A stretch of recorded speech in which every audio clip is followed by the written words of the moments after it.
En tant que responsable politique, je suis contre toute forme de violence. Et c'est pour cela que si il y a eu violence, il faudra et il faut que la justice rende des comptes et mette derrière les barreaux les personnes qui ont tué ce jeune homme.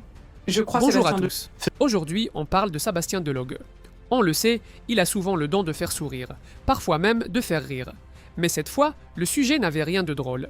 Il s'exprimait sur la mort de Quentin, et en à peine 20 secondes, il a réussi à enchaîner deux déclarations particulièrement choquantes. La première, s'il y a eu violence. On se demande ce qu'il lui faut de plus.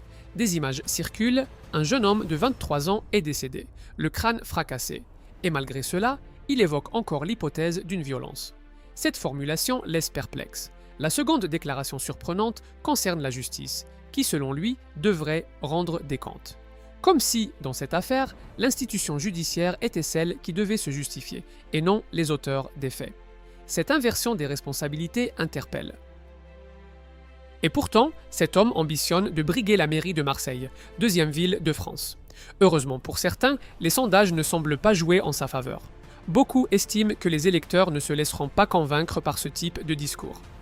Dans ce contexte, certains pensent qu'il gagnerait à faire preuve de retenue. D'ordinaire, ces prises de parole prêtent à sourire. Mais lorsqu'il s'agit de la mort de Quentin, le temps ne s'y prête plus. Pour ses détracteurs, cette séquence marque un tournant. Ils y voient le symbole d'un affaiblissement politique et certains vont jusqu'à dire que son parti a perdu une part de crédibilité ce jour-là.